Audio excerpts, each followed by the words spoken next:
اسلام تمہیں اپنے دین کی حیثیت سے پسند ہے یا نہیں، اس کے اصول، اس کے حدود، اس کی عائد کی ہوئی پابندیاں، اس کی ڈالی ہوئی ذمہ داریاں، غرض ساری ہی چیزیں دیکھ کر فیصلہ کرو کہ وہ تمہیں قبول ہے یا نہیں۔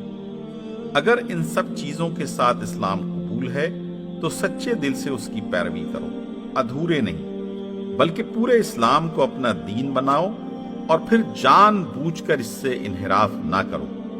اور اگر قبول نہیں ہے تو صاف صاف اور اعلانیہ اسے چھوڑ دو اور اس کے نام سے ناجائز فائدہ اٹھانے کی کوشش نہ کرو۔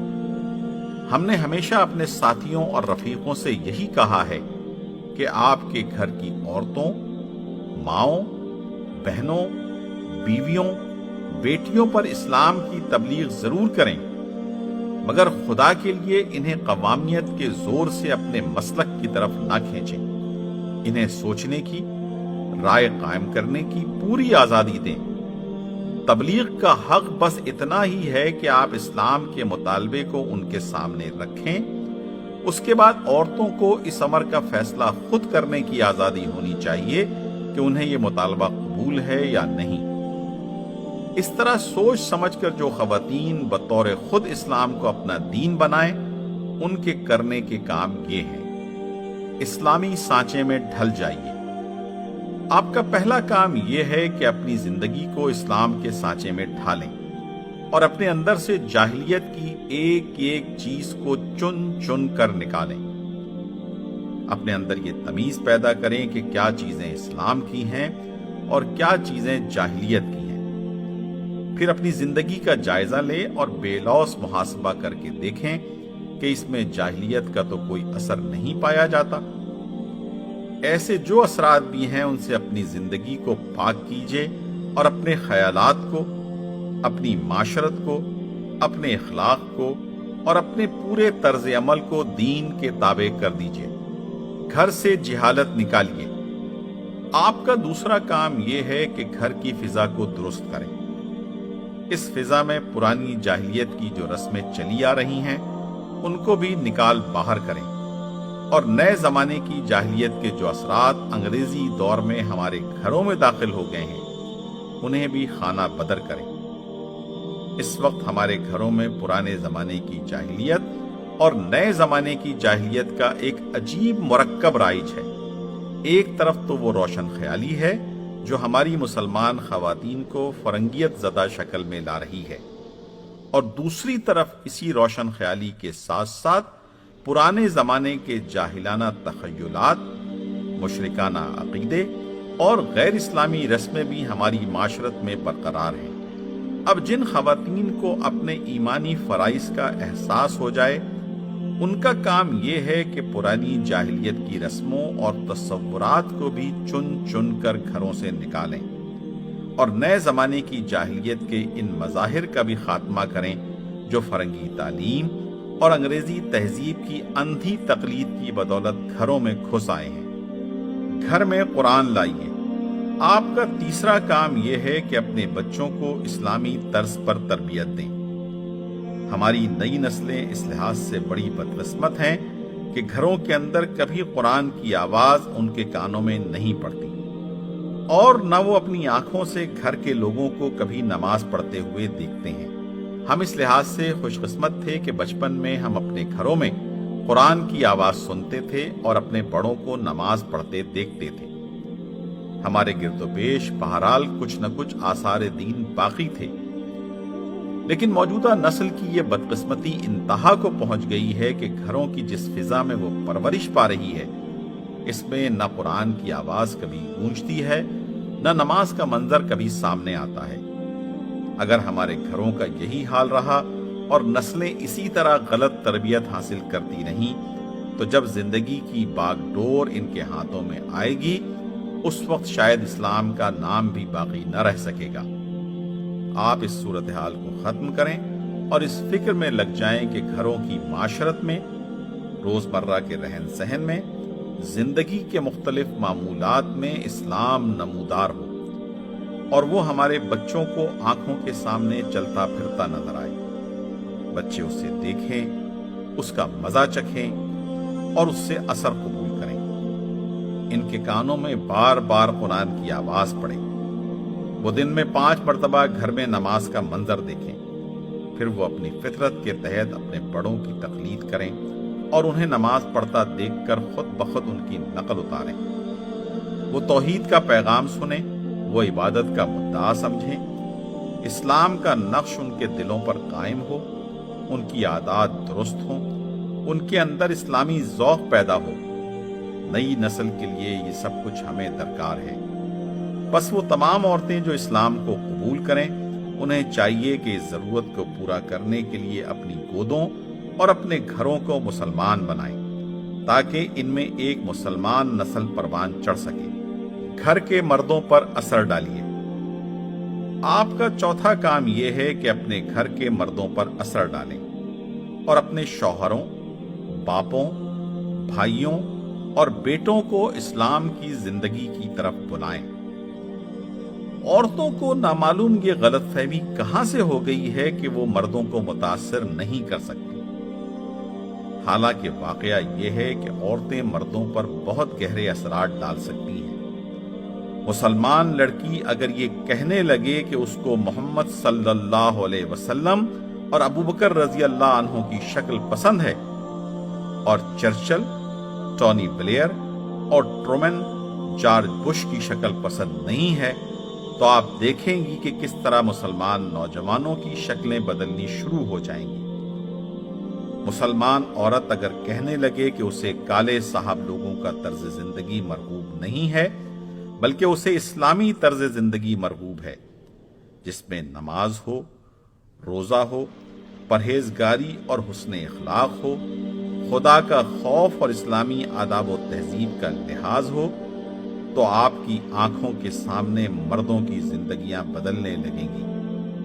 مسلمان بیوی اگر صاف صاف کہہ دے کہ اسے حرام کی کمائی سے سجائے ہوئے ڈرائنگ روم پسند نہیں ہیں، رشوت کے روپے سے عیش و عشرت کی زندگی بسر کرنا گوارا نہیں ہے، بلکہ وہ حلال کی محدود کمائی میں روکھی سوکھی روٹی کھا کر جھونپڑے میں رہنا زیادہ عزیز رکھتی ہے، تو حرام خوری کے بہت سے اسباب ختم ہو جائیں گے اور کتنی ہی رائج الوقت خرابیوں کا ازالہ ہو جائے گا۔ اسی طرح اگر وہ تمام بہنیں جنہوں نے اسلام کو اپنے لیے دین تسلیم کر لیا ہے اصلاح احوال کی مہم شروع کر دیں، تو وہ اپنے اعزاء و اقربا، اپنے خاندان کے لوگوں اور اپنے میل ملاپ رکھنے والے گھرانوں کو بھی بہت سی خرابیوں سے بچا سکتی ہیں اور انہیں نئی اور پرانی جاہلیتوں سے پاک کر سکتی ہیں۔ آپ کا فرض ہے کہ آپ شیریں طریقے سے اپنے عزیزوں اور ملنے جلنے والوں کے سامنے جاہلیت کے طریقوں پر تنقید کریں، انہیں اسلام کے احکام سمجھائیں، ان کو اسلام کی حدود سے آگاہ کریں اور خود بھی اسلامی حدود کی پابندی کر کے اپنا صحیح نمونہ ان کے سامنے پیش کریں۔ یوں اگر کام کیا جائے تو ہماری سوسائٹی کا پورا ڈھانچہ درست ہو سکتا ہے۔ غلط راستے پر چلنے سے انکار کیجیے۔ اب اگر آپ نے اسلام فی الواقع اپنے لیے پسند کر لیا ہے تو آپ کے سامنے یہ سوال دو ٹوک فیصلے کے لیے آن کھڑا ہوگا کہ آیا آپ جاہلیت کی پیروی اور اسلام سے بغاوت میں اپنے غلط کار مردوں کی رفاقت کرنے کے لیے آمادہ ہیں یا نہیں؟ اگر آپ نے واقعی اسلام کو پسند کر لیا ہے تو پھر آپ کو اس سوال کا جواب لازماً نفی میں دینا ہوگا۔ آپ کے لیے یہ ہرگز مناسب نہ ہوگا کہ دوسروں کی دنیا بنانے کے لیے آپ خود اپنی عاقبت خراب کر لیں۔ نبی صلی اللہ علیہ وسلم کا ارشاد ہے، قیامت کے روز بدترین حال اس شخص کا ہوگا جس نے دوسرے کی دنیا بنانے کی خاطر اپنی عاقبت خراب کر لی۔ لہذا آپ اپنے مردوں کی دنیا بنانے کی خاطر اپنی عاقبت خراب کرنے پر ہرگز آمادہ نہ ہو۔ مسلمان خاتون ہونے کی حیثیت سے آپ شوہر، باپ، بھائی اور بیٹے ہر ایک پر یہ واضح کر دیں کہ ہم اسلام کی اتباع میں آپ کی رفاقت کر سکتی ہیں، لیکن اگر آپ کو اسلام کی حدود کی پابندی گوارا نہیں ہے تو آپ جانیں اور آپ کا کام، ہم آپ کا ساتھ نہیں دے سکتے۔ آپ کی دنیا کے لیے اپنی آخرت بگاڑنے پر ہم تیار نہیں ہیں۔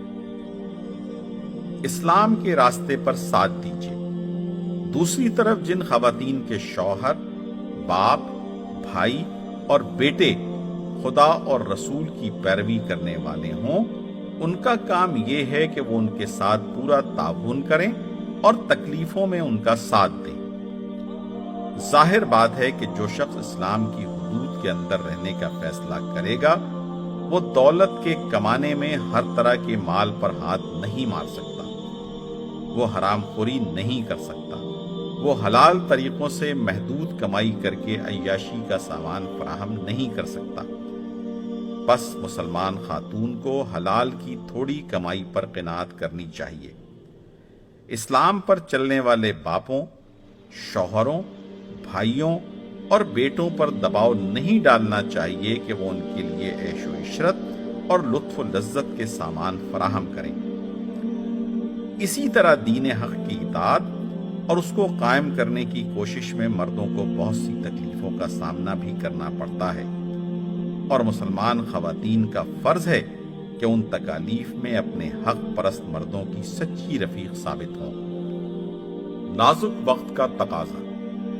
ہمارے سامنے ایک بہت بڑے کام کا پروگرام ہے۔ ہمیں پاکستان میں اسلام کی حکومت قائم کرنا ہے، اور یہ کام بہت بڑی جدوجہد کا مطالبہ کرتا ہے۔ یہاں کے باشندوں کو یہ طے کرنا ہے کہ وہ اپنے لیے کس طریقے زندگی کو، کسی اصول اخلاق کو اور کس نظام حکومت کو پسند کرتے ہیں۔ اس سلسلے میں آپ دیکھیں گی کہ اس ملک میں ایک کشمکش برپا ہے۔ ایک طرف وہ نام نہاد مدعیان اسلام ہیں جن کو صرف اسلام کا نام باپ دادا سے ورثے میں ملا ہے، لیکن اس کو طریقے زندگی کی حیثیت سے انہوں نے نہ قبول کیا ہے اور نہ قبول کرنے پر تیار ہیں۔ اسلام کے نام پر جو حقوق حاصل ہو سکتے ہیں انہیں تو وہ حاصل کرنا چاہتے ہیں، لیکن جن پابندیوں کا اسلام مطالبہ کرتا ہے ان سے وہ خود بھی آزاد رہنا چاہتے ہیں اور ملک کو بھی آزاد رکھنا چاہتے ہیں۔ یہ لوگ مسلمانوں کے اوپر کافرانہ حکومت قائم رکھنے اور کافرانہ قوانین جاری رکھنے کے ارادے رکھتے ہیں۔ دوسری طرف ان کے مقابلے میں وہ سب لوگ ہیں جو اسلام کو اپنے طریقے زندگی کی حیثیت سے پسند کرتے ہیں۔ ان کی خواہش ہے کہ اس ملک میں اسلام کی حکومت قائم ہو اور اسلام کا قانون جاری ہو۔ ان دونوں طاقتوں کے درمیان برپا کشمکش کے دوران جس طرح مردوں کو یہ فیصلہ کرنا ہے کہ وہ اسلام نما کفر کا ساتھ دیں گے یا حقیقی اسلام کی حمایت کریں گے، اسی طرح مسلمان خواتین کو بھی یہ طے کرنا ہوگا کہ وہ اپنا وزن کس پلڑے میں ڈالیں گی۔ نہیں کہا جا سکتا کہ اس کشمکش میں کیا کیا صورتیں پیش آئیں۔ بہرحال بہنوں اور ماؤں سے میں درخواست کروں گا کہ اپنے مستقبل کے طرز عمل کا سوچ سمجھ کر فیصلہ کریں۔ اگر وہ اسلام کو دل سے چاہتی ہیں تو انہیں اس کشمکش میں اپنا پورا وزن حقیقی اسلام کے پلڑے میں ڈالنا ہوگا۔ حکومت اور عوامی رائے کی اہمیت۔ یہ دور چونکہ جمہوریت کا دور ہے، اس لیے حکومت کے مسلک کا انحصار عوام کی رائے پر ہے۔ حکومت کے اختیارات عوام کے دیے ہوئے اختیارات ہیں، بس حکومت اس وقت تک مسلمان نہیں ہو سکتی جب تک ہمارے عوام واقعی مسلم نہ ہوں۔ عام لوگ اگر اسلام کا کلمہ نہ پڑھیں اور خدا کو اپنا حاکم و مالک نہ مانیں اور اسلام کو خود اپنے طریقے زندگی کی حیثیت سے قبول نہ کریں تو یہ کسی طرح ممکن نہیں ہے کہ حکومت کلمہ پڑھ دے اور خدا کو حاکم مان کر اس کے دین کی پابند ہو جائے۔ ہم چاہتے ہیں کہ عوام جو مسلمان ہونے پر فخر کرتے ہیں اب جان بوجھ کر کلمہ پڑھیں اور نظام اسلامی کا اپنی زندگی کے لیے برضا و رغبت انتخاب کریں۔ جب وہ یوں کلمہ پڑھ کر اسلام کو اختیار کر لیں گے تو ان کی رائے سے جو حکومت بنے گی وہ حکومت کلمہ گو حکومت ہوگی اور خدا کے آگے جھکنے والی اور اس کے قانون کو جاری کرنے والی بھی ہوگی۔ خواتین کے حقوق اور اسلام۔ اسلامی حکومت کے متعلق عام طور پر یہ غلط فہمیاں پھیلائی جا رہی ہیں کہ اگر کہیں اسلامی حکومت قائم ہو گئی تو ایک بڑا تاریک دور ملک پر مسلط ہو جائے گا اور قوم کی ساری ترقی رک جائے گی۔ خصوصیت سے یہ چیز بھی کہی جاتی ہے کہ اسلامی نظام میں عورتوں کی پوزیشن گر جائے گی۔ حالانکہ واقعہ یہ ہے کہ اگر یہاں اسلامی حکومت قائم ہو گئی تو وہ عورتوں کے لیے بھی ویسی ہی بابرکت ثابت ہوگی جیسی مردوں کے لیے۔ میں مختصر طور پر بتانا چاہتا ہوں کہ اسلامی حکومت میں خواتین کی کیا پوزیشن ہوگی۔ 1. عورت کی رائے اور مستقل شخصیت۔ اسلام موجودہ زمانے کی جمہوریت سے سینکڑوں برس پہلے عورتوں کے حق رائے دہی کو تسلیم کر چکا ہے۔ یہ اس دور کی بات ہے جب عورت کی مستقل شخصیت ہی سے انکار کیا جاتا تھا اور کہا جاتا تھا کہ عورت اس کے سوا کچھ نہیں کہ وہ شیطان کی ایک ایجنٹ ہے۔ ایسے تاریک دور میں اسلام نے سب سے پہلے عورت کی شخصیت کا اثبات کیا اور اسے اجتماعی معاملات میں رائے دینے کا حق بخشا۔ اسلامی حکومت میں ہر بالغ عورت کو ووٹ کا حق اسی طرح حاصل ہے جس طرح ہر بالغ مرد کو یہ حق حاصل ہے۔ 2. عورت کی وراثت اور ملکیت۔ اسلام عورتوں کو وراثت اور مال و جائیداد کی ملکیت کے پورے حقوق دیتا ہے۔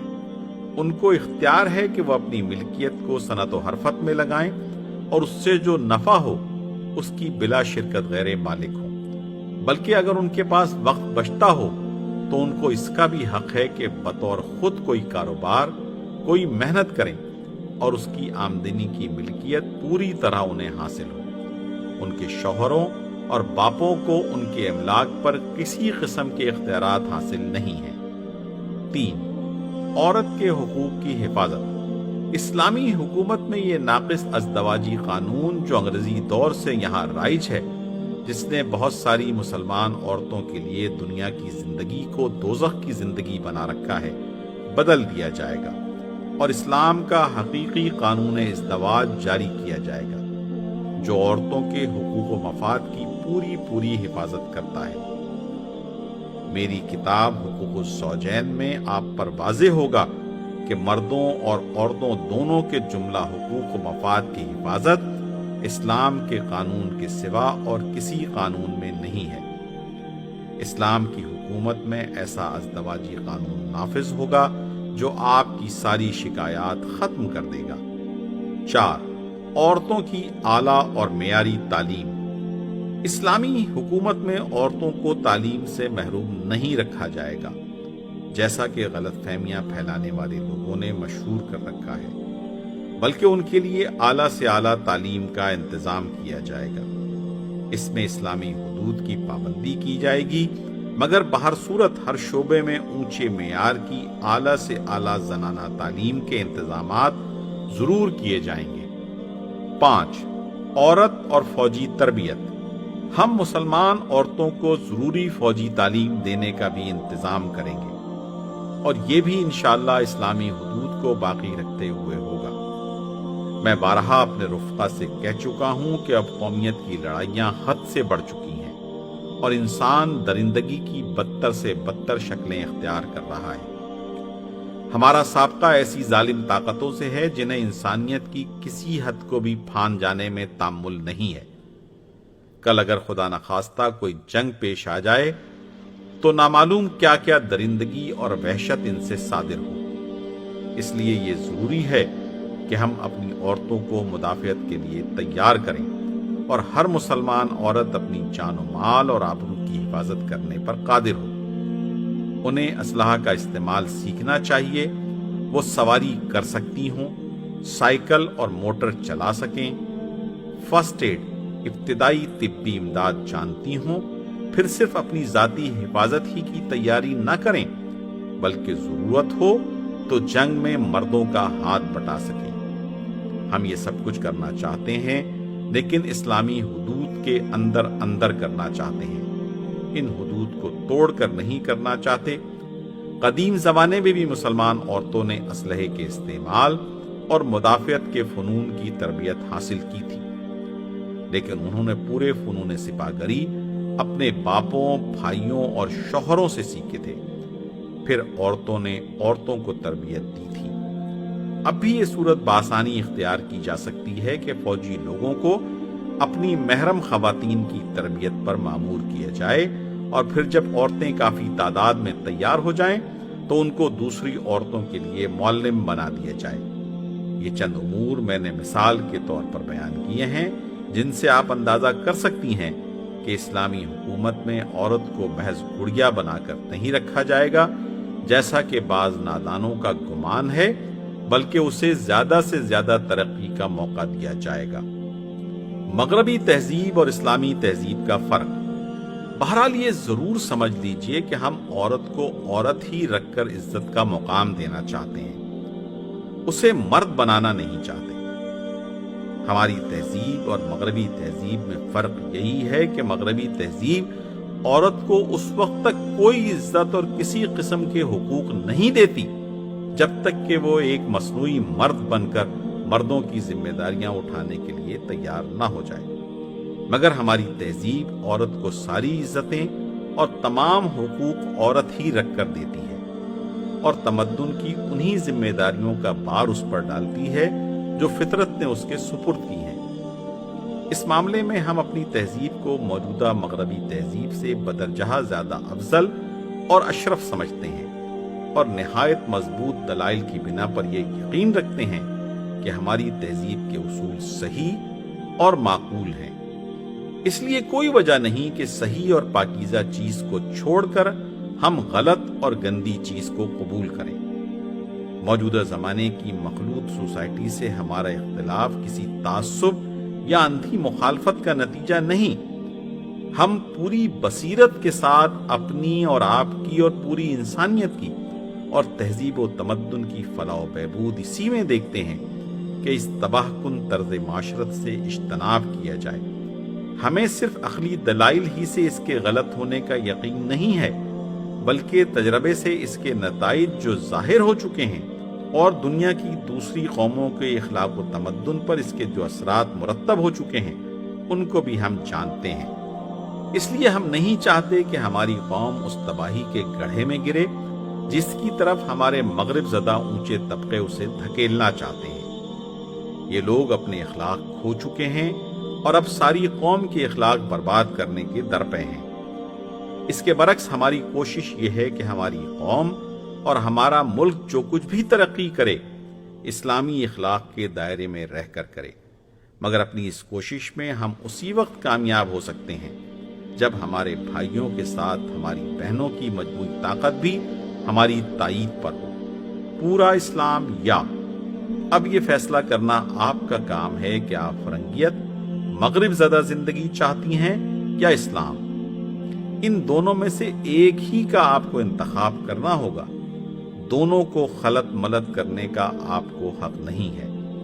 اسلام چاہتی ہوں تو پورے اسلام کو لینا ہوگا اور اپنی پوری زندگی پر اسے حکمران بنانا ہوگا، کیونکہ وہ تو صاف کہتا ہے وَادْخُلُوا فِی السِّلْمِ کافہ، بقرہ 208، تم پورے کے پورے اسلام کے اندر آ جاؤ اور اپنی زندگی کا کوئی ذرا سا حصہ بھی اللہ کی اطاعت سے مستثنا نہ رکھو۔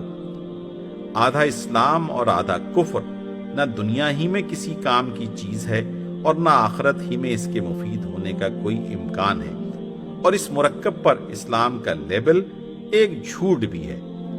عورتوں کی مساوات، مغرب اور اسلام۔ جماعت اسلامی کے متعلق یہ بھی کہا جاتا ہے کہ یہ عورتوں کو برابر کا مقام دینے کے بجائے اسے محض مرد کی تابع محمل بنا کر رکھنا چاہتی ہے۔ اس کا جواب یہ ہے کہ جماعت اسلامی عورتوں کو ٹھیک وہی حیثیت دینا چاہتی ہے جو اسلام دینا چاہتا ہے۔ اگر اللہ اور اس کے رسول کے متعلق کسی شخص کا یہ خیال ہو کہ انہوں نے عورتوں کے ساتھ نعوذ باللہ بے انصافی کی ہے، اور انصاف تو اہل مغرب نے کیا ہے، ایسے شخص کو پہلے اپنے ایمان پر نظر ثانی کرنا چاہیے۔ آپ کو یہ معلوم ہونا چاہیے کہ اہل مغرب نے عورت کو برابری کا جو مقام دیا ہے اسے عورت رکھ کر نہیں دیا، بلکہ اس کو نیم مرد بنا کر دیا ہے۔ وہ چاہتے ہیں کہ عورت وہ تمام کام بھی کرے جو مرد کرتا ہے، لیکن ظاہر ہے کہ مرد وہ سارے کام نہیں کر سکتا جو عورت کرتی ہے۔ اس کے معنی یہ ہے کہ دراصل وہ چاہتے ہیں کہ عورت اپنے وہ فرائض بھی انجام دے جو فطرت نے اس پر ڈالے ہیں، جن کو مرد انجام دے ہی نہیں سکتا، اور اس کے ساتھ وہ ان فرائض کو سنبھالنے میں مرد کے ساتھ آ کر برابر کا حصہ لے جو فطرت نے مرد کے اوپر ڈالے ہیں۔ گویا وہ عورت پر تو 1.5 گنا بار ڈالنا چاہتے ہیں اور مرد پر آدھا بار۔ اس کا نام انہوں نے رکھا ہے عورتوں اور مردوں کی مساوات۔ عورتوں نے دھوکہ کھا کر جب مردوں کے ساتھ برابری کا دعویٰ کیا تو اس کے بعد اب مغرب میں لیڈیز فرسٹ، پہلے خواتین کا قصہ بھی ختم ہو چکا ہے۔ میں نے خود انگلستان میں سفر کے دوران دیکھا ہے کہ عورتیں کھڑی ہوتی ہیں اور مرد پرواہ تک نہیں کرتے، حالانکہ ہمارے یہاں ابھی تک مردوں میں یہ بات ہے کہ اگر ٹرین یا بس میں کوئی عورت کھڑی ہو تو مرد اٹھ جائے گا اور اس سے کہے گا کہ آپ تشریف رکھیے، لیکن وہاں اب وہ کہتے ہیں کہ تم برابر کی ہو، تمہیں پہلے بیٹھنے کا موقع مل گیا تو تم بیٹھ جاؤ، ہمیں موقع مل گیا تو ہم بیٹھ گئے۔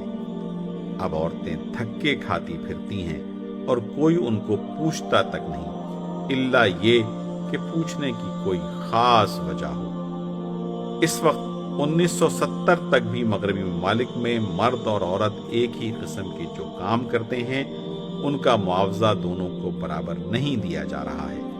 اس پر عورتیں شور مچا رہی ہیں، پھر بھی جن میدانوں میں عورتوں اور مردوں کو برابر لا کھڑا کر دیا گیا ہے ان میں چونکہ اللہ تعالیٰ نے فطرتاً عورت کو مرد کے برابر نہیں کیا، اس وجہ سے عورت لاکھ کوشش کرے پھر بھی وہ مشقت اور سخت کوشی کے کاموں میں مرد کی برابری نہیں کر سکتی۔ اس وقت بھی آپ دیکھیے مغربی ممالک میں کہیں بھی ذمہ داری کے اونچے مناصب عورتوں کو نہیں دیے جا رہے بلکہ وہ مردوں ہی کو دیے جاتے ہیں۔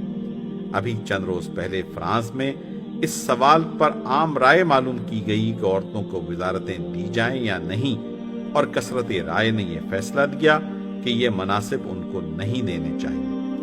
اصل بات یہ ہے فطرت نے عورت کا جو مقام رکھا ہے، جب آپ اس کو وہاں سے ہٹا کر لائیں گے اور اس مقام پر لا کھڑا کریں گے جو فطری طور پر اس کا مقام نہیں ہے، تو ظاہر بات ہے کہ عورت پیچھے رہ جائے گی اور مرد آگے نکل جائے گا۔ ایسی مساوات کبھی قائم ہوئی ہے نہ ہو سکتی ہے۔ اسلام نے جو کچھ کیا ہے وہ یہ ہے کہ عورت کے سپرد وہی فرائض کیے ہیں جو فطرت نے اس کے سپرد کیے ہیں، اس پر وہی ذمہ داریاں ڈالی ہیں جو فطرت نے اس پر ڈالی ہیں۔ اس کے بعد اس کو مردوں کے ساتھ بالکل مساویانہ حیثیت دی ہے، ان کے حقوق میں کوئی فرق نہیں رکھا ہے، ان کے لیے عزت کا وہی مقام رکھا ہے جو مرد کے لیے ہے۔ میں کہتا ہوں کہ مسلمان عورتوں کو اللہ کا شکر ادا کرنا چاہیے کہ وہ اس معاشرے میں پیدا ہوئی ہیں جس سے بڑھ کر عورتوں کی عزت دنیا کے کسی معاشرے میں نہیں ہے۔ جائیے جا کر امریکہ میں دیکھیے عورت کا حال کیا ہے، انگلستان میں جا کر دیکھیے عورت کا حال کیا ہو رہا ہے، کیسی مصیبت کی زندگی وہ بسر کر رہی ہے۔ باپ کے اوپر اس کی کوئی ذمہ داری نہیں ہے، بیٹے پر اس کی کوئی ذمہ داری نہیں ہے، بھائی پر اس کی کوئی ذمہ داری نہیں ہے، خاندان اور رشتہ داروں پر اس کی کوئی ذمہ داری نہیں ہے۔ ادھر وہ جوان ہوئی، ادھر اس کا باپ اس کو رخصت کر دیتا ہے کہ جاؤ اور خود کما کر کھاؤ۔ اب اس کے بعد اسے اس سے کچھ بحث نہیں ہے کہ وہ کس طرح سے کما کر کھائے اور کس طرح زندگی بسر کرے۔ مغرب کی عورت اس وقت اس قدر بے کسی اور بے بسی کی زندگی بسر کر رہی ہے کہ اس پر ترس کھانے والا بھی کوئی نہیں ہے۔ وہاں کے رہنے والوں سے پوچھئے کہ وہاں اس کا کیا حال ہو رہا ہے۔ یہاں باپ اپنی بیٹی کی ذمہ داری سے اس وقت بھی سبکدوش نہیں ہوتا جب تک وہ اس کی شادی نہیں کر دیتا ہے۔ شادی کر دینے کے بعد بھی وہ اس کی اور اس کی اولاد تک کی فکر رکھتا ہے۔ بھائی اپنی بہنوں کے پشت پناہ ہوتے ہیں، بیٹے ماؤں کے خدمت گزار ہوتے ہیں۔ کچھ مثالوں کو چھوڑ کر عموماً شوہر اپنی بیویوں کو گھر کی ملکہ بنا کر رکھتے ہیں۔ یہاں آپ کو آنکھوں پر بٹھایا جاتا ہے اور آپ کی عزت کی جاتی ہے، وہاں بغیر اس کے کہ بیچاری عورت نیم برہنہ ہو کر مردوں کے سامنے ناچے، اس کے لیے عزت کا کوئی مقام نہیں ہے۔ اب اگر ہمارے ملک کی عورتیں ان حقوق پر قناعت نہیں کرنا چاہتی جو اسلام ان کو دیتا ہے اور وہی نتائج دیکھنا چاہتی ہیں جو مغربی ممالک میں عورت دیکھ رہی ہے تو انہیں اس کا اختیار ہے، مگر یہ سمجھ لیجئے کہ اس کے بعد پھر پلٹنے کا موقع نہیں ملے گا۔ پھر آپ توبہ بھی کریں گی تو معافی کی امید نہیں ہے۔ ایک معاشرہ جب بگاڑ کے راستے پر چل پڑتا ہے تو اس کی انتہا کو پہنچے بغیر نہیں رہتا، اور انتہا کو پہنچنے کے بعد پلٹنا محال ہو جاتا ہے۔ ایک سے زیادہ شادیاں۔ یہ بھی کہا جاتا ہے کہ جماعت اگر برسر اقتدار آ گئی تو یہاں لوگ 4 شادیاں کریں گے۔ حیرت ہوتی ہے کہ جو لوگ اسی ملک اور اسی معاشرے میں رہتے ہیں وہ مغربی پروپیگنڈے سے متاثر ہو کر خود اپنے ہی ملک اور اپنے ہی